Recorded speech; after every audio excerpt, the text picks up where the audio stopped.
ಡಿಕೆಶಿ ಸಿಕ್ಕಾಪಟ್ಟೆ ಬಿಲ್ಡಪ್, ಹೋದಲ್ಲೆಲ್ಲ ಜನ ಸೇರಿಸಿ ಡಿಕೆಶಿ ಪಾಲಿಟಿಕ್ಸ್. ಡಿಕೆ ಬಿಲ್ಡಪ್ ಆಟಕ್ಕೆ ಕಾಂಗ್ರೆಸ್ ಕಲಿಗಳು ಕಂಗಾಲು. ಜೈಲಿನಿಂದ ಬಂದ ಮೇಲೆ ಈಗ ಡಿಕೆ ಶಿವಕುಮಾರ್ ಅವರು ಸಿಕ್ಕಾಪಟ್ಟೆ ಬಿಲ್ಡಪ್ ಮೇಲೆ ಬಿಲ್ಡಪ್ ತಗೋತಾ ಇದ್ದಾರೆ. ಹೋದಲ್ಲೆಲ್ಲ ಜನ ಸೇರಿಸಿ ಡಿಕೆಶಿ ಪಾಲಿಟಿಕ್ಸ್ ಜೊತೆಗೆ ಪಾಲಿಟ್ರಿಕ್ಸ್ ಅನ್ನ ಕೂಡ ಮಾಡ್ತಿದ್ದಾರೆ. ಡಿಕೆ ಬಿಲ್ಡಪ್ ಆಟಕ್ಕೆ ಕಾಂಗ್ರೆಸ್ನ ಕಲಿಗಳೀಗ ಕಂಗಾಲಾಗಿ ಹೋಗಿದ್ದು, ಕಾಂಗ್ರೆಸ್ ನಾಯಕರಾಗಲಿ ಪಕ್ಷದಿಂದಲೂ ಕೂಡ ಯಾವುದೇ ಬೆಂಬಲ ಸಿಗ್ತಾ ಇಲ್ಲ. ಆದ್ರೂ ಡಿಕೆಶಿಗೆ ಭರ್ಜರಿ ಜೈಕಾರ ಹಾಕ್ತವ್ರೆ. ಹೋದಲ್ಲೆಲ್ಲ ಡಿಕೆಶಿಗೆ ಸ್ವಾಗತಕ್ಕೆ ಈಗಾಗಲೇ ಎಲ್ಲಾ ಸಿದ್ಧತೆಗಳು ಆಗತ್ತೆ. ಹಾಗಾದ್ರೆ ಡಿಕೆಶಿಯ ಸ್ವಾಗತಕ್ಕೆ ಅಷ್ಟಕ್ಕೂ ಸೂಚನೆ ಕೊಟ್ಟಿದ್ಯಾರು ಗೊತ್ತಾ? ನ್ಯೂಸ್ 18ಗೆ ಸಿಕ್ಕಿದೆ ಬಿಗ್ ಎಕ್ಸ್ಕ್ಲೂಸಿವ್ ಮಾಹಿತಿ. ಡಿಕೆ ಸ್ವಾಗತಕ್ಕೆ ಸೂಚನೆಯನ್ನ ಕೊಟ್ಟಿದ್ದು ಕೆಪಿಸಿಸಿ ಅಲ್ಲವಂತೆ, ಖುದ್ದು ಡಿಕೆಶಿಯೇ ಕಚೇರಿಯಿಂದಲೇ ಬಿಲ್ಡಪ್ಗೆ ಸೂಚನೆಯಂತೆ. ಡಿಕೆಶಿ ಬರ್ತಾರೆ, ಜನ ಸೇರಿಸಿ ಫ್ಲಾಗ್ಸ್ ಬ್ಯಾನರ್ ಕಟ್ಟಿ ಸ್ವಾಗತಿಸಿ ಅಂತ ಹೇಳಿ ಖುದ್ದು ಡಿಕೆಶಿ ಕಚೇರಿಯಿಂದಲೇ ಕಾಲ್ ಹೋಗಿತ್ತಂತೆ. ಮೈಸೂರು ಕೈ ನಾಯಕರಿಗೆ ಡಿಕೆಶಿ ಕಚೇರಿಯಿಂದ ಆದೇಶ ಹೋಗಿದ್ದು, ಡಿಕೆ ಬಿಲ್ಡಪ್ ಆಟಕ್ಕೆ ಖುದ್ದು ಕಾಂಗ್ರೆಸ್ನವರೇ ಈಗ ಆಕ್ರೋಶವನ್ನ ವ್ಯಕ್ತಪಡಿಸಿದಾರಂತೆ. ಜನ ಸೇರಿಸಿ ಮೆರವಣಿಗೆ ಮಾಡಿಸಿ ಅಂತ ಪಕ್ಷವನ್ನ ಕೇಳಬೇಕಿತ್ತು. ಅದ್ಬಿಟ್ಟು ನೇರವಾಗಿ ಯಾಕೆ ಡಿಕೆಶಿ ಕಚೇರಿಯೇ ಈ ರೀತಿಯಾದಂತಹ ಸೂಚನೆಯನ್ನ ಕೊಡಬೇಕಿತ್ತು? ಡಿಕೆ ಬಿಲ್ಡಪ್ ಆಟಕ್ಕೆ ಖುದ್ದು ಕಾಂಗ್ರೆಸ್ನವರಲ್ಲೇ ಈಗ ಆಕ್ರೋಶ ವ್ಯಕ್ತವಾಗ್ತಿದೆಯಂತೆ. ಮುಂದೆ ಡಿಕೆಶಿ ಪಕ್ಷದ ಅಧ್ಯಕ್ಷರಾದ್ರೆ ನಮಗೆ ಕಷ್ಟ ಅನ್ನೋ ಭಯ ಇದೆಯಂತೆ. ಅದಕ್ಕೆ ಪಕ್ಷ ಹೇಳದಿದ್ರು ಡಿಕೆಶಿಗೆ ಭರ್ಜರಿ ಸ್ವಾಗತವನ್ನ ಕೊಡ್ತಿದ್ದಾರಂತೆ. ಸ್ಥಳೀಯ ಕೈ ನಾಯಕರಿಂದ ಭಯದಲ್ಲೇ ಡಿಕೆಶಿಗೆ ಭರ್ಜರಿ ಬಿಲ್ಡಪ್ ಅನ್ನ ನೀಡಲಾಗ್ತಾ ಇದೆಯಂತೆ. ಆದ್ರೆ ಇಲ್ಲಿರುವಂತಹ ಪ್ರಶ್ನೆ, ಒಂದ್ ಕಡೆ ಈಗಾಗಲೇ ಪಕ್ಷದಿಂದನೇ ಆದೇಶ ಹೋಗ್ಬೇಕಾಗಿತ್ತು.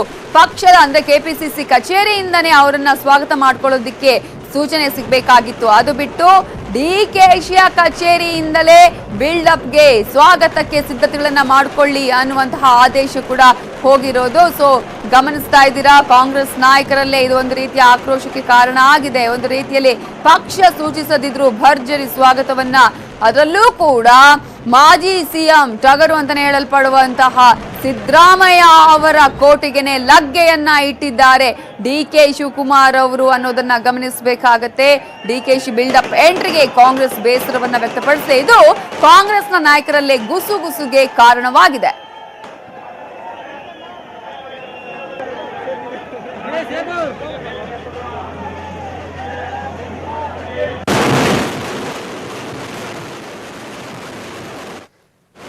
ಗಮನಿಸ್ತಾ ಇದ್ದೀರಿ ಯಾವ ರೀತಿಯಾಗಿ ಈಗಾಗಲೇ ಜೈಲಿನಿಂದ ಹೊರ ಬಂದ ಬಳಿಕ ಡಿಕೆ ಶಿವಕುಮಾರ್ಗೆ ಒಂದು ರೀತಿಯ ಭರ್ಜರಿ ಸ್ವಾಗತವನ್ನ ನೀಡುವಂತಹ ಪ್ರಯತ್ನಗಳು ಆಗ್ತಾ ಇದೆ ಅಂತ ಹೇಳಿ ಮೈಸೂರಲ್ಲಿ ಇವತ್ತು ಯಾವ ರೀತಿಯಾದಂತಹ ಒಂದು ಸ್ವಾಗತ ಅವರಿಗೆ ಸಿಕ್ತು ಅನ್ನೋದನ್ನ ಕೂಡ ನೀವು ಗಮನಿಸಬಹುದು. ಆದ್ರೆ ಇವೆಲ್ಲದಕ್ಕೂ ಕೂಡ ನೇರವಾಗಿ ಡಿಕೆಶಿ ಕಚೇರಿಯಿಂದನೇ ಸೂಚನೆ ಹೋಗಿತ್ತಂತೆ. ಅದಕ್ಕೆ ಖುದ್ದು ಕಾಂಗ್ರೆಸ್ನವರೇ ಈಗ ತೀವ್ರ ಆಕ್ರೋಶವನ್ನ ವ್ಯಕ್ತಪಡಿಸುತ್ತಿದ್ದಾರಂತೆ. ಡಿಕೆಶಿ ಪಕ್ಷದ ಅಧ್ಯಕ್ಷರಾದ್ರೆ ನಮಗೆ ಕಷ್ಟ ಅನ್ನುವಂತಹ ಭಯದಿಂದ ಪಕ್ಷ ಹೇಳದಿದ್ರು ಡಿಕೆಶಿಗೆ ಭರ್ಜರಿ ಸ್ವಾಗತವನ್ನ ಸ್ಥಳೀಯ ಕೈ ನಾಯಕರು ನೀಡ್ತಾ ಇದ್ದಾರಂತೆ. ಈ ಮೂಲಕ ಭಯದಲ್ಲೇ ಭರ್ಜರಿ ಬಿಲ್ಡಪ್ ಅನ್ನ ನೀಡ್ತಿದ್ದಾರಂತೆ. ಪಕ್ಷದ ಸೂಚನೆ ಇಲ್ಲದಿದ್ರು ಪರವಾಗಿಲ್ಲ ಅಂತ ಹೇಳಿ, ಒಂದು ವೇಳೆ ಏನಾದ್ರೂ ಕೆಪಿಸಿಸಿ ಅಧ್ಯಕ್ಷರಾದ್ರೆ ಡಿಕೆ ಶಿವಕುಮಾರ್ ಅನ್ನುವಂತಹ ಭಯ ಸ್ಥಳೀಯ ಕಾಂಗ್ರೆಸ್ನ ನಾಯಕರದು. ಅದೇ ಕಾರಣಕ್ಕಾಗಿ ಈಗ ಮೈಸೂರು ಕೈ ನಾಯಕರಿಗೆ ಡಿಕೆಶಿ ಕಚೇರಿಯಿಂದ ಆದೇಶ ಹೋಗಿದ್ದು, ಬಿಲ್ಡಪ್ ಆಟಕ್ಕೆ ಖುದ್ದು ಕಾಂಗ್ರೆಸ್ ಅವರೇ ಆಕ್ರೋಶ ವ್ಯಕ್ತವಾಗಿದೆಯಂತೆ. ಇದರ ಬಗ್ಗೆ ಮಾತನಾಡೋದಕ್ಕೆ ನಮ್ಮ ಜೊತೆ ಬಿಜೆಪಿ ಮುಖಂಡರಾಗಿರುವಂತಹ ಗೋ ಮಧುಸೂದನ್ ಅವರೀಗ ಫೋನ್ ಸಂಪರ್ಕದಲ್ಲಿದ್ದಾರೆ. ಗೋ ಮಧುಸೂದನ್ ಅವರೇ, ಒಂದ್ ಕಡೆ ಈಗ ಹೋದಲ್ಲೆಲ್ಲ ಡಿಕೆ ಶಿವಕುಮಾರ್ಗೆ ಭರ್ಜರಿ ಸ್ವಾಗತ, ಇನ್ನೊಂದು ಕಡೆ ಈಗಾಗಲೇ ಡಿಕೆ ಶಿವಕುಮಾರ್ ಕಚೇರಿಯಿಂದಾನೇ ನಮ್ಗೆ ಈ ರೀತಿಯಾದಂತಹ ಸ್ವಾಗತ ಬೇಕು ಅಂತ ಹೇಳಿ ಸೂಚನೆಯನ್ನ ನೀಡಲಾಗ್ತಾ ಇದೆ. ಏನನ್ನು ಸೂಚಿಸುತ್ತೆ ಮೇಡಮ್? ಅದು ಅವರವರ ಈಗ ರಾಜಕಾರಣ ಹೇಗಾಗೋಗ್ಬಿಟ್ಟಿದೆ ಅಂತಂದ್ರೆ ಅವರವರ ತಾಕತ್ತಿನ ಪ್ರದರ್ಶನದ ಒಂದು ಸಮಯ ಆಗೋಗ್ಬಿಟ್ಟಿದೆ ಮೇಡಮ್. ಈಗ ಡಿಕೆ ಶಿವಕುಮಾರ್ ಅವ್ರ ಬಗ್ಗೆ ಸಿದ್ದರಾಮಯ್ಯನವರು ಒಂದು ಮಾತನ್ನ ಹೇಳಿದ್ರು. ಈ ವ್ಯಕ್ತಿ ಒಂದ್ ಕೈನಲ್ಲಿ ಕಾಂಗ್ರೆಸ್ ಧ್ವಜ, ಇನ್ನೊಂದ್ ಕೈನಲ್ಲಿ ಜನತಾದಳ ಧ್ವಜ ಇಟ್ಕೊಂಡು ಅಡ್ಡಾಡ್ತಾರೆ, ಜನತಾದಳದವ್ರಿಗೂ ನಮಗೂ ಯಾವುದೇ ಸಂಬಂಧ ಇಲ್ಲ ಅನ್ನೋ ಮಾತನ್ನ ನಾನು ಹೇಳಿದೀನಿ, ಜನತಾದಳದವರು ಹೇಳಿದ್ದಾರೆ. ಹೀಗಿರ್ಬೇಕಾದ್ರೆ ಈ ವ್ಯಕ್ತಿನ ನಂಬೋದು ಹೇಗೆ ಕಾಂಗ್ರೆಸ್ನವನು ಅಂತ ಇವ್ರು ಹೇಳ್ತಾರೆ. ಡಿ ಕೆ ಶಿವಕುಮಾರ್ ಅವರು ನಾನು ಹುಟ್ಟಾ ಕಾಂಗ್ರೆಸ್ಸಿಗ ನಾನ್ ಬೇರೆ ಯಾವುದೇ ಪಕ್ಷಕ್ಕೆ ಹೋಗೋ ಪ್ರಶ್ನೆನೇ ಇಲ್ಲ ಅಂತಂದ್ರೆ ನೀವು ಸ್ವಾಮಿ ಜನತಾದಳದವರು ಇದ್ದರು, ನೀವು ಕಾಂಗ್ರೆಸ್ ಬಂದಿರೋರು. ನಾನು ಯಾವತ್ತೂ ಹುಟ್ಟಿದ್ದು ಕಾಂಗ್ರೆಸ್, ಈಗಿರೋದು ಕಾಂಗ್ರೆಸ್. ನೀವು ಮಾತ್ರನೇ ಬೇರೆ ಬೇರೆ ಕಡೆ ಹೋಗ್ತಿದ್ದು ಅಂತ ಅವರು ಚಾನ್ಸ್ ಕೊಡ್ತಾರೆ.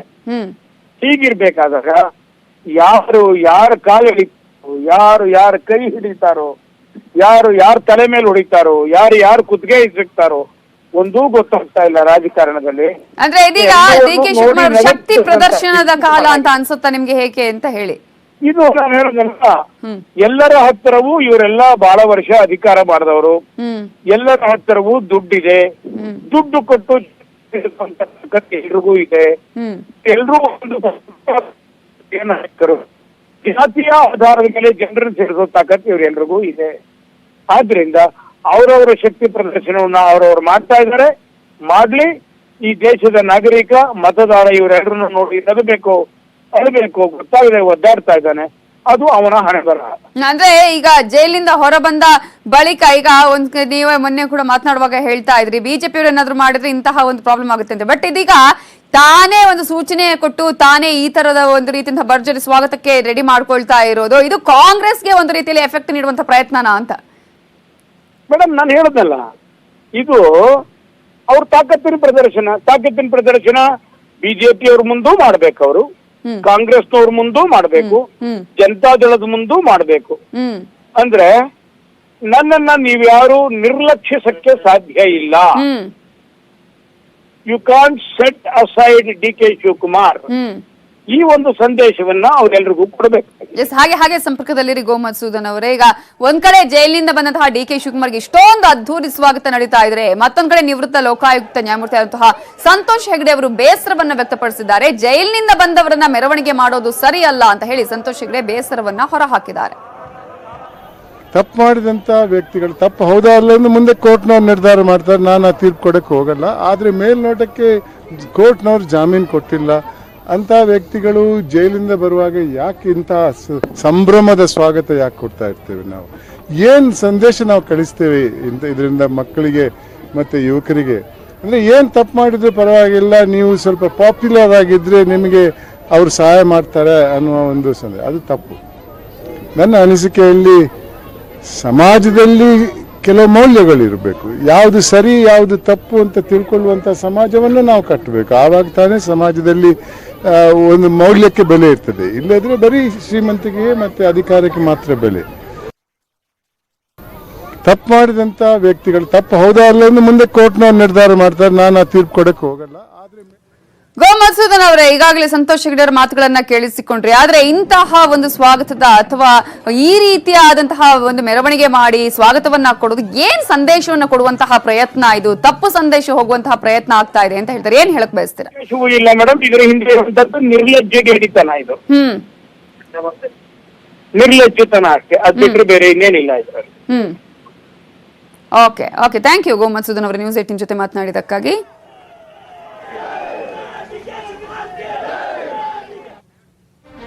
ಸುಪ್ರೀಂ ಕೋರ್ಟ್ ನಲ್ಲಿ ಇನ್ನೂ ಕೂಡ ಬಂದಿಲ್ಲ ಅನರ್ಹರ ತೀರ್ಪು ಹಿಂದೆ ಬರುತ್ತೆ ಅಂತ ಅಂದ್ಕೊಂಡಿದ್ದಂತಹ ಅನರ್ಹರಿಗೂ ಕೂಡ ಟೆನ್ಷನ್ ನ ಸಮಯ. ಈಗ ಇವತ್ತು ಸಂಜೆ ಅಥವಾ ನಾಳೆ ತೀರ್ಪು ಪ್ರಕಟಕ್ಕೆ ಲಿಸ್ಟ್ ಮಾಡುವಂತಹ ಸಾಧ್ಯತೆ ಇದೆ. ಆದ್ರೆ ಸುಪ್ರೀಂ ಕೋರ್ಟ್ ನಲ್ಲಿ ಇನ್ನೂ ಕೂಡ ತೀರ್ಪು ಬಂದಿಲ್ಲ ಅನ್ನೋದೀಗ ಅನರ್ಹರ ಟೆನ್ಷನ್ಗೆ ಕಾರಣ ಆಗಿದೆ. ಇವತ್ತಾದ್ರೂ ತೀರ್ಪು ಬರುತ್ತೆ ಅಂತ ಅಂದ್ಕೊಂಡಿದ್ರು ಅನರ್ಹರು, ಬಟ್ ಇವತ್ತು ಕೂಡ ಬಂದಿಲ್ಲ. ಸೊ ಇವತ್ತು ಸಂಜೆ ಅಥವಾ ನಾಳೆ ತೀರ್ಪು ಪ್ರಕಟಕ್ಕೆ ಲಿಸ್ಟ್ ಸಾಧ್ಯತೆ ಇದೆ. ನಾಳೆಯೂ ಲಿಸ್ಟ್ ಅಲ್ಲಿ ಇಲ್ಲದಿದ್ರೆ ಅನರ್ಹರು ಮತ್ತೆ ಹೊಸ ಅರ್ಜಿಯನ್ನ ಹಾಕ್ತಾರೆ. ತೀರ್ಪು ಬರೋವರೆಗೂ ಚುನಾವಣೆ ಮುಂದೂಡಿ ಅಂತ ಹೇಳಿ ಆ ಒಂದು ಅರ್ಜಿಯಲ್ಲಿ ಮನವಿಯನ್ನು ಕೂಡ ಮಾಡಿಕೊಳ್ಳಿದ್ದಾರೆ. ನಾಳೆ ತೀರ್ಪು ಬರದಿದ್ರೆ ಇನ್ನೂ 3 ದಿನ ಕೂಡ ಅವರು ಕಾಯಬೇಕಾಗತ್ತೆ. ಯಾಕಂದ್ರೆ ಸೋಮವಾರದಿಂದಲೇ ಅನರ್ಹರ ಕ್ಷೇತ್ರಗಳಿಗೆ ನೀತಿ ಸಂಹಿತೆ ಜಾರಿಯಾಗಲಿದೆ. ನಾಳೆ ತೀರ್ಪು ಬರದಿದ್ರೆ ಚುನಾವಣೆ ಮುಂದೂಡಿಕೆಗೆ ಅರ್ಜಿಯನ್ನ ಹಾಕ್ತಾರೆ ಅಂತ ಹೇಳಿ ನ್ಯೂಸ್ 18ಗೆ ಅನರ್ಹ ಶಾಸಕರ ಆಪ್ತ ಮೂಲಗಳು ಮಾಹಿತಿಯನ್ನ ನೀಡಿವೆ. ಒಂದ್ ಕಡೆ ಇವತ್ತಾದ್ರೂ ಬರುತ್ತೆ ಒಂದು ಅನರ್ಹ ಶಾಸಕರ ತೀರ್ಪು ಅಂತ ಹೇಳಿ ಅನರ್ಹ ಶಾಸಕರು ವೇಟ್ ಮಾಡ್ತಾನೆ ಇದ್ದಾರೆ. ಬಟ್ ಇವತ್ತು ಕೂಡ ಲಿಸ್ಟ್ ಆಗಿಲ್ಲ. ಸೊ ಇವತ್ತು ಸಂಜೆ ಅಥವಾ ನಾಳೆ ಲಿಸ್ಟ್ ಆಗುವಂತಹ ಸಾಧ್ಯತೆ ಇದೆ. ಆದ್ರೆ ಒಂದು ವೇಳೆ ಏನಾದ್ರೂ ಈ ತೀರ್ಪು ಕೊಡೋದು ಲೇಟ್ ಆದ್ರೆ ಮತ್ತೆ ಈಗ ಅನರ್ಹರಿಗೆ ಇದು ಸಂಕಷ್ಟಕ್ಕೆ ಕಾರಣ ಆಗುತ್ತೆ. ಯಾಕಂದ್ರೆ ಸೋಮವಾರದಿಂದಲೇ ಅನರ್ಹರ ಕ್ಷೇತ್ರಗಳಿಗೆ ನೀತಿ ಸಂಹಿತೆ ಜಾರಿಯಾಗುವಂತಹ ಹಿನ್ನೆಲೆಯಲ್ಲಿ ಒಂದ್ ವೇಳೆ ಅನರ್ಹರ ತೀರ್ಪು ಇನ್ನೂ ಕೂಡ ಹೊರಬರದಿದ್ರೆ, ಸುಪ್ರೀಂ ಕೋರ್ಟ್ ನಲ್ಲಿ ಬರದಿದ್ರೆ ಮತ್ತೆ ಚುನಾವಣೆಯನ್ನ ಮುಂದೂಡಿ ಅಂತ ಹೇಳಿ ಅನರ್ಹರು ಮನವಿಯನ್ನ ಮಾಡ್ಕೊಳ್ಳೋದಕ್ಕೆ ಅರ್ಜಿಯನ್ನ ಹಾಕ್ತಾರೆ ಅನ್ನುವಂತಹ ಮಾಹಿತಿ ನ್ಯೂಸ್ 18ಗೆ ಅನರ್ಹ ಶಾಸಕರ ಮೂಲಗಳಿಂದ, ಉನ್ನತ ಮೂಲಗಳಿಂದ ಮಾಹಿತಿ ಸಿಕ್ಕಿದೆ. ಸೊ ನಾಳೆ ಮಿಸ್ ಆದ್ರೆ 3 ದಿನ ಮತ್ತೆ ತಡವಾಗಲಿದೆ, ಯಾಕಂದ್ರೆ ರಜೆ ಇರುತ್ತೆ ಕೋರ್ಟ್ಗೆ. ಈ ಹಿನ್ನೆಲೆಯಲ್ಲಿ ಅನರ್ಹರಿಗೆ ಫುಲ್ ಟೆನ್ಷನ್ಗೆ ಒಳಗಾಗಿದ್ದಾರೆ. ಬಿಜೆಪಿ ಸಖ್ಯಕ್ಕೆ ಮುಂದಾಗಿರೋ ಜೆಡಿಎಸ್, ದೇವೇಗೌಡರ ದಾಳಕ್ಕೆ ಬಿಜೆಪಿಯಲ್ಲೇ ಅಸಮಾಧಾನ ಉಂಟಾಗಿದೆ. ಜೆಡಿಎಸ್ ಲೆಕ್ಕಾಚಾರ ಕಂಡು ಅನರ್ಹರು ಕೂಡ ಕಂಗಾಲಾಗಿದ್ದಾರೆ. ಒಂದ್ ಕಡೆ ಈಗಾಗಲೇ ಬಿಜೆಪಿ ಸಖ್ಯವನ್ನ ಬೆಳೆಸ್ತಾ ಇದೆ ಜೆಡಿಎಸ್. ಸೊ ಈ ಒಂದು ಸಖ್ಯಕ್ಕೆ ಮುಂದಾಗಿರುವ ಜೆಡಿಎಸ್ಗೆ ಈಗ ದೇವೇಗೌಡರ ದಾಳಕ್ಕೆ ಬಿಜೆಪಿಯಲ್ಲೇ ಅಸಮಾಧಾನದ ಹೊಗೆಯಾಡ್ತಾ ಇದೆ. ಜೆಡಿಎಸ್ ಲೆಕ್ಕಾಚಾರಗಳನ್ನು ಕಂಡು ಇನ್ನೊಂದು ಕಡೆ ಅನರ್ಹರು ಕೂಡ ಕಂಗಾಲಾಗಿದ್ದಾರೆ. ಜೆಡಿಎಸ್ ಅನ್ನ ನಂಬೇಡಿ, ಅವರ ಸಹವಾಸ ಬೇಡ ಅಂತ ಕೇಳ್ತಾ ಇದ್ದಾರೆ. ಜೆಡಿಎಸ್ ಜೊತೆ ಏನಾದ್ರೂ ಕೈ ಜೋಡಿಸಿದ್ರೆ ನಮ್ ಕತೆ ಅಷ್ಟೇ, ನಾವು ಕಾಂಗ್ರೆಸ್ ಕಡೆ ಹೋಗುವ ಸ್ಥಿತಿ ಬರುತ್ತೆ ಅನ್ನೋದು ಒಂದು ರೀತಿಯಲ್ಲಿ ಈಗ ಎಲ್ಲ ಬಿಜೆಪಿಯ ಹಾಗೇನೆ ಅನರ್ಹ ಶಾಸಕರ ಒಂದು ಮಾತು. ಅನರ್ಹ ಶಾಸಕರು ನಮ್ಮ ಕತೆ ಮುಗಿಸೋ ಪ್ಲಾನ್ ಅಂದ್ಕೊಂಡಿದ್ರೆ ಬಿಜೆಪಿಯ 20ಕ್ಕೂ ಹೆಚ್ಚು ಬಿಎಸ್ವೈ ಆಪ್ತ ಶಾಸಕರು ಇದಕ್ಕೆ ವಿರೋಧವನ್ನ ಕೂಡ ವ್ಯಕ್ತಪಡಿಸಿದ್ದಾರೆ. ಬಿಎಸ್ವೈ ಬಳಿ ಅಸಮಾಧಾನವನ್ನ ತೋಡ್ಕೊಂಡಿದೆ ಈ ಒಂದು ಟೀಮ್. ಸೊ ಇನ್ನೊಂದ್ ಕಡೆ ಈಗಾಗಲೇ ಸಿಪಿ ಯೋಗೇಶ್ವರ್, ರಮೇಶ್ ಜಾರಕಿಹೊಳಿ ಟೀಮ್ ಕೂಡ ಟೆನ್ಷನ್ಗೆ ಒಳಗಾಗಿದೆ. ಎಸ್ಬಿಎಂ ಟೀಮ್ ನಿಂದಲೂ ಕೂಡ ಜೆಡಿಎಸ್ ಸಖ್ಯಕ್ಕೆ ವಿರೋಧ ವ್ಯಕ್ತವಾಗಿದ್ದು, ಸಿಎಂಗೆ ಈಗ ಜೆಡಿಎಸ್ ಈ ರೀತಿಯಾಗಿ ಬಾಹ್ಯ ಬೆಂಬಲದ ಹೇಳಿಕೆಗಳನ್ನ ಕೊಡ್ತಾ ಇರೋದು ತಲೆನೋವಾಗಿ ಪರಿಣಮಿಸಿದೆ. ಸೊ ಮೊನ್ನೆಯಿಂದಲೂ ಕೂಡ ಒಂದಿನ ದೇವೇಗೌಡರು, ಒಂದಿನ ಸಿಎಂ ಹೇಳಿಕೆಗಳನ್ನ ಕೊಡ್ತಾನೆ ಇದ್ರು. ಇವತ್ತು ಆದ್ರೆ ಒಂದ್ ಕಡೆ ದೇವೇಗೌಡರು ಆಕ್ರೋಶಗೊಂಡಿದ್ದಾರೆ, ಇನ್ನೊಂದ್ ಕಡೆ ಈಗಾಗಲೇ ಬಿಎಸ್ ಯಡಿಯೂರಪ್ಪ ಅವರು ಸೈಲೆಂಟ್ ಆಗಿದ್ದಾರೆ. ಸೊ ಏನಾಗ್ತಾ ಇದೆ, ಸಾಕಷ್ಟು ಬೆಳವಣಿಗೆಗಳು ನಡೆದ ಮೇಲೆ ಈಗ ಮತ್ತೊಂದು ಟೆನ್ಷನ್. ಈಗ ಒಂದ್ ಕಡೆ ಅನರ್ಹರಿಗೂ ಕೂಡ ಟೆನ್ಷನ್, ಇನ್ನೊಂದ್ ಕಡೆ ಈಗಾಗಲೇ ಬಿಜೆಪಿಲಿರುವಂತಹ ಸಾಕಷ್ಟು ಮುಖಂಡರುಗಳಿಗೂ ಕೂಡ ಜೆಡಿಎಸ್ ನ ಸಖ್ಯ ಬೇಡ ಅನ್ನುವಂತಹ ಒಂದು ಯೋಚನೆ ಇದೆ. ಸೊ ಆ ಒಂದು ಆಲೋಚನೆಯಲ್ಲೇ ಈಗಾಗಲೇ ಸಾಕಷ್ಟು ಬಿಜೆಪಿ ಮುಖಂಡರು ಕೂಡ ಅಸಮಾಧಾನ ಹೊರ ಹಾಕಿದ್ದಾರೆ.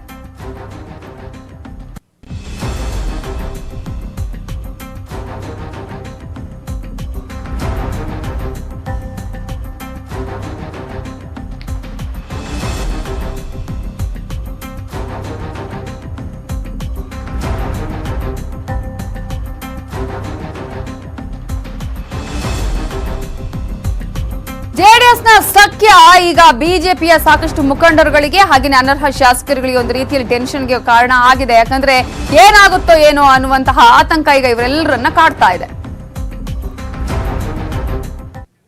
ಕೆಲವರಿಗೆ ಇದು ಸಂತಸದ ಸುದ್ದಿ, ಕೆಲವರಿಗೆ ಇದು ಶಾಕಿಂಗ್ ನ್ಯೂಸ್. ಹೆಬ್ಬಾಳದಿಂದ ಏರ್ಪೋರ್ಟ್ಗೆ ಮೆಟ್ರೋ ಎಕ್ಸ್ಪ್ರೆಸ್ ವೇ ಬಿಎಂಆರ್ಸಿಎಲ್ ಬೇಗ್ ಪ್ರಾಜೆಕ್ಟ್ ನಿಂದ ಹತ್ತಿರ ಆಗ್ತಾ ಇದೆ ಏರ್ಪೋರ್ಟ್. ಇದು ಕೆಲವರಿಗೆ ಸಂತಸದ ಸುದ್ದಿ, ಒಂದ್ ರೀತಿಯಲ್ಲಿ ಕೆಲವರಿಗೆ ಇದು ಶಾಕಿಂಗ್ ಸುದ್ದಿ. ಯಾಕಂದ್ರೆ ಸಾಕಷ್ಟು ಕಾರಣಗಳಿದೆ. ಹೆಬ್ಬಾಳದಿಂದ ಏರ್ಪೋರ್ಟ್ಗೆ ಮೆಟ್ರೋ ಎಕ್ಸ್ಪ್ರೆಸ್ ವೇ ಕೂಡ ಬರ್ತಾ ಇದ್ದು, ಬಿಎಂಆರ್ಸಿಎಲ್ ಬೇಗ್ ಪ್ರಾಜೆಕ್ಟ್ ನಿಂದ ಈಗ ಏರ್ಪೋರ್ಟ್ ಇನ್ನಷ್ಟು ಹತ್ತಿರವಾಗ್ತಾ ಇದೆ.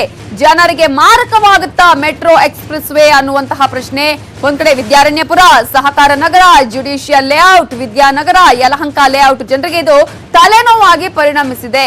ಕೆಆರ್ ಪುರಂನಿಂದ ಹೆಬ್ಬಾಳ, ಹೆಬ್ಬಾಳದಿಂದ ಏರ್ಪೋರ್ಟ್, ಹೀಗೆ 30 ಕಿಲೋಮೀಟರ್ ಉದ್ದದ ಎಕ್ಸ್ಪ್ರೆಸ್ ವೇನಲ್ಲಿ ಕೇವಲ 6 ಸ್ಟೇಷನ್ಗಳು, 6 ಕಡೆ ಮಾತ್ರ ಈ ಒಂದು ಮೆಟ್ರೋ ಎಕ್ಸ್ಪ್ರೆಸ್ ವೇ ರೈಲು ಕೂಡ ನಿಲ್ಲತ್ತೆ ಅನ್ನೋದು. ಸೊ ಬಿಎಂಆರ್ಸಿಎಲ್ ಈಗ ಬ್ರಿಗ್ ಪ್ರಾಜೆಕ್ಟ್ ಅನ್ನ ಮಾಡ್ತಾ ಇದೆ, ಇದರಿಂದಾಗಿ ಇನ್ನಷ್ಟು ಹತ್ತಿರ ಆಗತ್ತೆ ಏರ್ಪೋರ್ಟ್ ಅನ್ನೋದು ಒಂದ್ ರೀತಿಯಲ್ಲಿ ಈಗ ಇದು ಸಂತಸದ ಸುದ್ದಿ, ಕೆಲವರಿಗೆ ಶಾಕಿಂಗ್ ಸುದ್ದಿ. ಹೆಬ್ಬಾಳದ ಏರ್ಪೋರ್ಟ್ ನಡುವೆ 6 ನಿಲ್ದಾಣಗಳಿದೆ. Kodigehalli, Jakkur, Kogilu cross, Bagalur cross, Bettahalasur, trumpet junction ನಲ್ಲಿ ಮಾತ್ರ ಮೆಟ್ರೋ ಸ್ಟಾಪ್ ಇರಲಿದೆ. ಸೊ ಉಳಿದ ಕಡೆ ನಿಲ್ದಾಣ ಬೇಕಂದ್ರೆ ಆಮೇಲೆ ನೋಡೋಣ ಅಂತ ಹೇಳ್ತಾ ಇದೆಯಂತೆ ಬಿಎಂಆರ್ಸಿಎಲ್. ಸೊ ಬಸ್ ಸ್ಟಾಪ್ ನಂತೆ ಹೊಸ ಮೆಟ್ರೋ ನಿಲ್ದಾಣ ಅಸಾಧ್ಯ, ಒಮ್ಮೆ ಎಷ್ಟು ನಿಲ್ದಾಣ ನಿರ್ಮಾಣ ಆಗುತ್ತೋ ಅಷ್ಟೇ ಫೈನಲ್ ಅಂತ ಹೇಳ್ತಾ ಇದೆಯಂತೆ. ಎಷ್ಟರ ಮಟ್ಟಿಗೆ ತಾರತಮ್ಯ ಅಂದರೆ ಮೆಟ್ರೋ ಓಡುತ್ತೆ, ನಾವು ನೋಡ್ತಾ ನಿಂತ್ಕೋಬೇಕು, ಆದ್ರೆ ನಿಲ್ಲೋದಿಲ್ಲ ಮೆಟ್ರೋ. ಇದು ಜನಸಾಮಾನ್ಯರಿಗೆ ಹತ್ತಿರವಾಗಬೇಕಾಗಿರ್ತಕ್ಕಂಥ ಸಾರಿಗೆ ವ್ಯವಸ್ಥೆ, ಅಭಿವೃದ್ಧಿ ಪಥದಲ್ಲಿರ್ತಕ್ಕಂಥ ವ್ಯವಸ್ಥೆ ಒಳಗಡೆ ಬಳ್ಳಾರಿ ರಸ್ತೆಯಲ್ಲಿ ಸುತ್ತಮುತ್ತ ಬಹಳಷ್ಟು ಬಡಾವಣೆಗಳಿದೆ. ಸಹಕಾರ ನಗರದಿಂದ ಹಿಡಿದು ಅಥವಾ ಅಮೃತಹಳ್ಳಿ, ನ್ಯಾಯಾಂಗ ಬಡಾವಣೆ, ಈ ಥರ ಸಾಕಷ್ಟು ಯಲಹಂಕ ಎಲ್ಲ ಕಡೆ ಬಡಾವಣೆಗಳ ಸಾವಿರಾರು ಜನ ದಿನ ಓಡಾಡ್ತಾರೆ. ಅವರು ತುಂಬ ಆಸೆ ಮತ್ತು ನಿರೀಕ್ಷೆ ಇಟ್ಕೊಂಡಿದ್ರು, ಅಯ್ಯೋ ನಮ್ಮ ಕಡೆ ಎಲ್ಲ ಮೆಟ್ರೋ ಬರ್ತಾಯಿದೆ ಅಂತ. ಆಸೆಗೆ ತಣ್ಣೀರು ಎರಚಿದೆ ಮೆಟ್ರೋ. ಎಷ್ಟರ ಮಟ್ಟಿಗೆ ತಾರತಮ್ಯ ಅಂದರೆ ಮೆಟ್ರೋ ಓಡುತ್ತೆ, ನಾವು ನೋಡ್ತೀವಿ. ಇದರ ಬಗ್ಗೆ ಡೀಟೇಲ್ಸ್ ಕೊಡೋದಕ್ಕೆ ನಮ್ಮ ರಿಪೋರ್ಟರ್ ಸೌಮ್ಯ ಕಳಸ ಈಗ ಫೋನ್ ಸಂಪರ್ಕದಲ್ಲಿದ್ದಾರೆ. ಸೌಮ್ಯ ಕಳಸ, ಏರ್ಪೋರ್ಟ್ಗೆ ಎಕ್ಸ್ಪ್ರೆಸ್ ವೇ ಒಂದ್ ರೀತಿಯಲ್ಲಿ ಬಹಳ ಜನರಿಗೆ ಇದು ಖುಷಿಯ ವಿಚಾರ, ಆದ್ರೆ ಸ್ಟೇಷನ್ಗಳ ವಿಚಾರ ನೋಡಿದ್ರೆ ಎಲ್ರಿಗೂ ಕೂಡ ಒಂದ್ ರೀತಿಯಲ್ಲಿ ಅಸಮಾಧಾನ ಆಗುವಂತಹ ಚಾನ್ಸಸ್ ಇದೆ. ಇದರ ಬಗ್ಗೆ ಏನಾದ್ರೂ ಕ್ರಮಗಳನ್ನ ಅಂದ್ರೆ ಸ್ಟೇಷನ್ಗಳ ಬಗ್ಗೆ ಇನ್ನಷ್ಟು ಹೆಚ್ಚುವರಿ ಸ್ಟೇಷನ್ ಕೊಡುವ ಬಗ್ಗೆ ಏನಾದ್ರೂ BMRCL ಪ್ಲಾನ್ ಮಾಡುವ ಚಾನ್ಸಸ್ ಇರುತ್ತಾ ಹೇಗೆ ಅಂತ? ಹೌದು ನಮಿತಾ, ಇದೊಂಥರ ಅವ್ರವ್ರ ಏರಿಯಾಗಳಲ್ಲಿ ಮೆಟ್ರೋ ಟ್ರೈನ್ ಪಾಸ್ ಆಗುತ್ತೆ, ಅದನ್ನ ಅವ್ರು ನೋಡ್ತಾರೆ, ಆದ್ರೆ ಅದನ್ನ ಪ್ರಯಾಣ ಮಾಡೋದಕ್ಕೆ ಅವ್ರಿಗೆ ಸಾಧ್ಯ ಆಗಲ್ಲ ಅನ್ನುವಂತ ಒಂದು ಪರಿಸ್ಥಿತಿ. ಯಾಕೆಂತ ಹೇಳಿದ್ರೆ ಈ ಒಂದು ಏರಿಯಾದಲ್ಲಿ ಅಂದ್ರೆ ಹೆಬ್ಬಾಳದಿಂದ ಏರ್ಪೋರ್ಟ್ಗೆ ಹೋಗುವಂತ ಈ ಒಂದು ಮೆಟ್ರೋ ಲೈನ್ ಇದು ಎಕ್ಸ್ಪ್ರೆಸ್ ವೇ ಮಾಡೋದು ಅಂತ ಮೊದಲೇ ಪ್ಲಾನ್ ಆಗಿತ್ತು. ಇದು ಪ್ರೀಮಿಯಂ ಕಾಸ್ಟ್ ಕೂಡ ಮಾಮೂಲಿ ಮೆಟ್ರೋ ರೈಲಿನ ಒಂದು ದರ ಏನಿದೆ ಟಿಕೆಟ್ ದರ ಅದಕ್ಕಿಂತ ಹೆಚ್ಚೇ ಇರುತ್ತೆ. ಅದೆಲ್ಲ ಇದ್ದು ನೇರವಾಗಿ ಏರ್ಪೋರ್ಟ್ಗೆ ಹೋಗುವಂತಹ ಜನರಿಗೆ ಅನುಕೂಲ ಆಗ್ಲಿ ಅನ್ನುವಂತ ಕಾರಣಕ್ಕೇನೆ ಮಾಡಿರೋದು. ತುಂಬಾ ವೇಗವಾಗಿ ಈ ಟ್ರಾಫಿಕ್ ಅನ್ನೆಲ್ಲ ತಡೆದು ಅವ್ರು ಬೇಗ ಹೋಗ್ಬೋದು ಅಂತ. ಆದ್ರೆ ಈ ಮಾರ್ಗದಲ್ಲಿ ಇರುವಂತಹ ಬೇರೆ ಬೇರೆ ಏರಿಯಾಗಳು ಯಲಹಂಕ ಇರ್ಬೋದು ಅಥವಾ ವಿದ್ಯಾರಣ್ಯಪುರ, ಸಹಕಾರ ನಗರ, ಸತೀಶ್ ಲೇಔಟ್, ಈ ತರ ಈ 30 ಕಿಲೋಮೀಟರ್ ಸ್ಟ್ರೆಚ್ ನಲ್ಲಿ ಅಕ್ಕಪಕ್ಕ ಬರುವಂತಹ ಎಲ್ಲಾ ಮಾರ್ಗಗಳ ಎಲ್ಲ ಏರಿಯಾಗಳ ಜನ ಏನಿದ್ದಾರೆ ಅವರು ಇದನ್ನ ನಾವು ಈ ಸೌತ್ ಅಥವಾ ಈ ಸಿಟಿ ಒಳಗಡೆ ಇರುವಂತಹ ಏರಿಯಾಗಳ ಮೆಟ್ರೋ ಬಳಕೆ ಯಾವ ರೀತಿ ಆಗ್ತಾ ಇದೆಯೋ ಆ ರೀತಿ ಅಲ್ಲಿ ಆಗೋದಿಲ್ಲ. ಯಾಕೆಂದ್ರೆ ಆ ಜನ ಆ ಒಂದು ಮೆಟ್ರೋ ಸ್ಟೇಷನ್ ತಲುಪೋದಕ್ಕೆ ಕನಿಷ್ಠ ಪಕ್ಷ 4.5 ಕಿಲೋಮೀಟರ್ ದೂರನಾದ್ರೂ ಹೋಗ್ಲೇಬೇಕು. ಅವ್ರೇನಿದ್ರು ಏರ್ಪೋರ್ಟ್ ತಲುಪೋದು ಅಥವಾ ಸಿಟಿ ಒಳಗ್ ಬರ್ಬೋದು. ಬಿಟ್ರೆ ನಾವು ಇಲ್ಲಿ ಸಿಟಿ ಒಳಗಡೆ ಇರೋರು ಹೇಗೆ 1 ಕಿಲೋಮೀಟರ್ ಡಿಸ್ಟೆನ್ಸ್ ಅಲ್ಲಿ ಒಂದೊಂದು ಮೆಟ್ರೋ ಸ್ಟೇಷನ್ ಇದ್ದು ಪಕ್ಕದ ಏರಿಯಾಗೆ ಹೋಗೋದಕ್ಕೂ ಬಳಸ್ತೀವೋ ಆ ರೀತಿಯಲ್ಲಿ ಅವರು ಸುಲಭವಾಗಿ ಬಳಸೋದಕ್ಕೆ ಸಾಧ್ಯ ಆಗೋದಿಲ್ಲ. BMRCL ಕೂಡ ಈಗ ಸದ್ಯಕ್ಕೆ ನಾವು ಕೇವಲ 6 ಸ್ಟೇಷನ್ ಮಾತ್ರ ಮಾಡ್ತೀವಿ, ಮುಂದಕ್ಕೆ ನೋಡೋಣ ಅಂತಾರೆ. ಆದ್ರೆ ಮೆಟ್ರೋ ಕನ್ಸ್ಟ್ರಕ್ಷನ್ ಆಗೋದು ಹಾಗಲ್ಲ. ಒಂದು ಸಲ ಒಂದು ಪ್ಲಾನ್ ಲೇಔಟ್ ಅಂತ ಆದ್ಮೇಲೆ ಆ ಪಿಲ್ಲರ್ಸ್ ನ ಅಲ್ಲಿ ಪಿಲ್ಲರ್ಸ್ ನ ಇನ್ಸ್ಟಾಲ್ ಮಾಡ್ತಾರೆ. ಅಂತ ಸಂದರ್ಭದಲ್ಲೇ ಒಂದು ಸ್ಟೇಷನ್ ನ ಕೂಡ ಅಲ್ಲೇ ಪ್ಲಾನ್ ಮಾಡಿ ಕಟ್ಟಿಬಿಡ್ತಾರೆ. ಆಮೇಲೆ ಬಸ್ ಸ್ಟ್ಯಾಂಡ್ ತರ ಬೇಕಾದಾಗ ಬೇಕಂದ ಕಡೆ ಒಂದು ಮೆಟ್ರೋ ಸ್ಟೇಷನ್ ಕಟ್ಟೋದಕ್ಕೆ ಸಾಧ್ಯ ಆಗೋದಿಲ್ಲ. ಅನ್ಸುತ್ತಾ ಹೇಗೆ ಅಂತ? ಹೌದು, ಅವರು ಮೊದಲು ಹೇಳಿತೀನೋ ಎಕ್ಸ್ಪ್ರೆಸ್ ವೇ ಮಾಡ್ತೀನಿ ಅಂತ. ಎಕ್ಸ್ಪ್ರೆಸ್ ವೇ ಮಾಡೋದನ್ನ ನೋಡೋಣ. ಏರ್ಪೋರ್ಟ್ಗೆ ಹೋಗೋ ಜನರಿಗೆ ಬೇಕಾಗುತ್ತೆ, ತುಂಬಾ ದೊಡ್ಡ ಸಂಖ್ಯೆನಲ್ಲೇ ಹೋಗ್ತಾರೆ. ಆದ್ರೆ ಅದ್ರ ಜೊತೆಗೆ ಈ ಒಂದು 1 ಕಿಲೋಮೀಟರ್ ಅಥವಾ 2 ಕಿಲೋಮೀಟರ್ ಸ್ಟ್ರೆಚ್ ನಲ್ಲಿ ಒಂದೊಂದು ಸ್ಟೇಷನ್ ಅನ್ನ ಮಾಡಿದ್ರೆ ನಡುವೆ ಆ ರೈಲ್ಗಳನ್ನ ಕೂಡ ಬಿಟ್ರೆ ಆಗ ಅಲ್ಲಿರೋ ಜನರಿಗೆ ಕೂಡ ಅನುಕೂಲ. BMRCL ಗಮನದಲ್ಲಿ ಇಟ್ಕೊಳ್ಬೇಕಾಗುತ್ತೆ ನವಿತಾ. ಓಕೆ, ಥ್ಯಾಂಕ್ ಯು ಸೌಮ್ಯ ಡೀಟೇಲ್ಸ್ಗೆ. ಬೆಂಗಳೂರಿನಲ್ಲಿ ಯಾವುದಾದ್ರೂ ಒಂದು ಏರಿಯಾ, ಅದರಲ್ಲೂ ಸಿಟಿಯಿಂದ ದೂರ ಇರುವಂತಹ ಏರಿಯಾಗೆ ಮೆಟ್ರೋ ಲೈನ್ ಬರ್ತಾ ಇದೆ, ಅಲ್ಲಿ ಮೆಟ್ರೋ ನಿಲ್ದಾಣಗಳು ಬರುತ್ತೆ ಅಂದರೆ ಮೊದಲು ಖುಷಿ ಪಡೋದು ಸುತ್ತಮುತ್ತ ವಾಸ ಮಾಡೋ ಜನ. ಯಾಕೆಂದರೆ ಅವರಿಗೆ ಸಿಟಿ ಸೆಂಟರ್ಗೆ ಬರೋದಕ್ಕೆ ಅನುಕೂಲ ಆಗುತ್ತೆ, ನಿಮಿಷಗಳಲ್ಲೇ ಬಂದು ತಲುಪೋದು ಅಂತ ಅವ್ರು ಲೆಕ್ಕಾಚಾರ ಹಾಕ್ತಾರೆ. ಆದರೆ ಯಾಕೋ ಹೆಬ್ಬಾಳದಿಂದ ಇಂಟರ್ನ್ಯಾಷನಲ್ ಏರ್ಪೋರ್ಟ್ಗೆ ಹೋಗುವ ಮಾರ್ಗದಲ್ಲಿ ಮಾತ್ರ ಇದು ಸುಳ್ಳಾಗ್ತಾ ಇದೆ. ನಾವೀಗ ಇರುವಂಥದ್ದು KR ಪುರಂನಿಂದ ಹೆಬ್ಬಾಳಕ್ಕೆ ಬರುವಂತಹ ಒಂದು ಮಾರ್ಗದಲ್ಲಿ. ಈ ರಸ್ತೆಯಲ್ಲಿ ಮೆಟ್ರೋ ಕನ್ಸ್ಟ್ರಕ್ಷನ್ ಆಗ್ತಾ ಇರೋದನ್ನ ನೀವು ನೋಡ್ಬೋದು.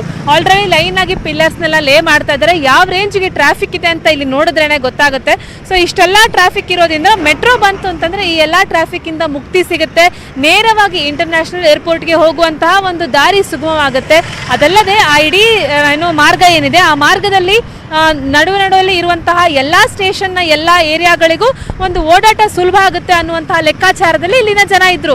ಆದರೆ BMRCL ಕೊಟ್ಟಿರುವಂತಹ ಹೇಳಿಕೆ ಪ್ರಕಾರ ಈ ಇಡೀ ಒಂದು ಜನರ ಲೆಕ್ಕಾಚಾರ ಬುಡಮೇಲಾಗಿದೆ. ಯಾಕೆ ಅಂತ ಹೇಳಿದ್ರೆ ಹೆಬ್ಬಾಳದಿಂದ ಏರ್ಪೋರ್ಟ್ಗೆ ಹೋಗುವಂತಹ ಒಂದು ಮಾರ್ಗ ಏನು BMRCL ಫೈನಲ್ ಮಾಡಿದೆ ಆ ಒಂದು ಲೈನನ್ನ ಎಕ್ಸ್ಪ್ರೆಸ್ ಲೈನ್ ಅಂತ BMRCL ಘೋಷಣೆ ಮಾಡಿದೆ. ಅಂದ್ರೆ ಸ್ಟೇಷನ್ಗಳ ಸಂಖ್ಯೆಯನ್ನು ಬಹಳ ಕಡಿಮೆ ಮಾಡೋದಕ್ಕೆ ಮೆಟ್ರೋ ಸ್ಟೇಷನ್ಗಳ ಸಂಖ್ಯೆಯನ್ನು ಬಹಳ ಕಡಿಮೆ ಮಾಡೋದಕ್ಕೆ ನಿರ್ಧಾರ ಮಾಡಲಾಗಿದೆ. ಆ ಒಂದು ಕಾರಣದಿಂದ ಹೆಬ್ಬಾಳದಿಂದ ಇಂಟರ್ನ್ಯಾಷನಲ್ ಏರ್ಪೋರ್ಟ್ಗೆ ಸಾಗುವಂತಹ ಒಂದು ಮೆಟ್ರೋ ಲೈನ್ ಏನಿದೆ ಇದರಲ್ಲಿ ಒಂದು ಸ್ಟೇಷನ್ನಿಂದ ಮತ್ತೊಂದು ಸ್ಟೇಷನ್ಗೆ ಸರಾಸರಿ 4.5 ಕಿಲೋಮೀಟರ್ ಅಷ್ಟು ಡಿಸ್ಟೆನ್ಸ್ ಇರುತ್ತೆ. ಅಂದರೆ ಸಾಮಾನ್ಯ ಜನರ ಭಾಷೆಯಲ್ಲಿ ಹೇಳೋದಾದರೆ ಹೆಬ್ಬಾಳದಿಂದ ಬೆಂಗಳೂರು ಇಂಟರ್ನ್ಯಾಷನಲ್ ಏರ್ಪೋರ್ಟ್ಗೆ ಹೋಗುವ ಮಾರ್ಗದಲ್ಲಿ ಬರುವಂತಹ ಮೆಟ್ರೋ ಲೈನನ್ನು ಸುತ್ತಮುತ್ತ ಇರುವಂತಹ ಗ್ರಾಮದ ಜನರು ಕೇವಲ ನಮ್ಮ ಏರಿಯಾದಲ್ಲಿ ಮೆಟ್ರೋ ಪಾಸ್ ಆಗ್ತಾ ಇದೆ ಅನ್ನೋದನ್ನ ನೋಡಬಹುದೇ ವಿನಃ ಅಲ್ಲಿ ಮೆಟ್ರೋ ಸ್ಟೇಷನ್ಗೆ ಹೋಗೋದಕ್ಕೆ ಸಾಧ್ಯ ಆಗೋದಿಲ್ಲ. ಜೊತೆಗೆ ಅಲ್ಲಿಂದ ಮೆಟ್ರೋ ರೈಲ್ ಹತ್ತೋದಕ್ಕೆ ಕೂಡ ಸಾಧ್ಯ ಆಗೋದಿಲ್ಲ. ಒಂದು ಸ್ಟೇಷನ್ಗೆ ಅವ್ರು ಹೋಗೋದಕ್ಕೆ 4.5 ಕಿಲೋಮೀಟರ್ ಪ್ರಯಾಣ ಮಾಡಬೇಕು ಅಂದರೆ ಅದ್ರ ಬದಲು ಇಲ್ಲಿವರೆಗೆ ಯಾವ ರೀತಿ ಕಾರ್ಗಳಲ್ಲಿ, ಆಟೋಗಳಲ್ಲಿ, ಬಸ್ಗಳಲ್ಲಿ ಓಡಾಡ್ತಾ ಇದ್ರೋ ಅದೇ ರೀತಿ ಹೋಗೋದೇ ಒಳ್ಳೇದು ಅನ್ನುವಂಥ ಒಂದು ಅಂದಾಜು ಅವರಿಗೂ ಕೂಡ ಇರುತ್ತೆ. ಯಾಕೆಂದ್ರೆ ಸಿಟಿ ಒಳಗಡೆ ಇರುವಂತಹ ಇವಾಗಲೇ ಇರುವಂತಹ ಮೆಟ್ರೋ ನಿಲ್ದಾಣಗಳಲ್ಲಿ ಒಂದು ನಿಲ್ದಾಣಕ್ಕೂ ಮತ್ತೊಂದು ನಿಲ್ದಾಣಕ್ಕೂ ಕನಿಷ್ಠ 2 ಕಿಲೋಮೀಟರ್ 1-2 ಕಿಲೋಮೀಟರ್ ಅಷ್ಟು ಡಿಸ್ಟೆನ್ಸ್ ಅನ್ನ ಇಡಲಾಗಿದೆ. ಅಂದ್ರೆ ಉದಾಹರಣೆಗೆ ಹೇಳೋದಾದ್ರೆ ನ್ಯಾಷನಲ್ ಕಾಲೇಜ್ ಮೆಟ್ರೋ ಸ್ಟೇಷನ್ ಇಂದ ಲಾಲ್ಬಾಗ್ ಇಂದ ಅದ್ರ ಮುಂದಿನದು ಸೌತ್ ಅಂಡ್ ಸರ್ಕಲ್, ನಂತರ ಜಯನಗರ, ಈ ರೀತಿ ಅಂದ್ರೆ ಪ್ರತಿಯೊಂದು ಏರಿಯಾಗೂ ಮೆಟ್ರೋ ಯಾವೆಲ್ಲ ಏರಿಯಾಗಳಲ್ಲಿ ಸಾಗುತ್ತೋ ಆ ಎಲ್ಲಾ ಏರಿಯಾಗಳ ಜನ ಸುಲಭವಾಗಿ ಮೆಟ್ರೋವನ್ನ ಬಳಸೋದಿಕ್ಕೆ ಸಾಧ್ಯ ಆಗೋ ತರ ಒಂದು ಏರಿಯಾದಿಂದ ಮತ್ತೊಂದು ಏರಿಯಾಗೆ ಈ BMTC ಇರ್ಬೋದು ಅಥವಾ ತಮ್ಮ 2 ವೀಲರ್ 4 ವೀಲರ್ಗಳನ್ನೆಲ್ಲ ಬದಿಗಿಟ್ಟು ಪಬ್ಲಿಕ್ ಟ್ರಾನ್ಸ್ಪೋರ್ಟ್ ಆಗಿ ತುಂಬಾ ಸರಾಗವಾಗಿ ಟ್ರಾಫಿಕ್ನ ಸಮಸ್ಯೆ ಇಲ್ಲದೆ ಸಾಗೋದಿಕ್ಕೆ ಮೆಟ್ರೋ ಅತ್ಯಂತ ಅನುಕೂಲಕರವಾದಂತಹ ವಾತಾವರಣನ ಕಲ್ಪಿಸಿಕೊಟ್ಟಿರೋದು ನಿಜ. ಕ್ಯಾಮ್ರಾ ಪರ್ಸನ್ ರಾಘವೇಂದ್ರಾಚಾರ್ ಜೊತೆ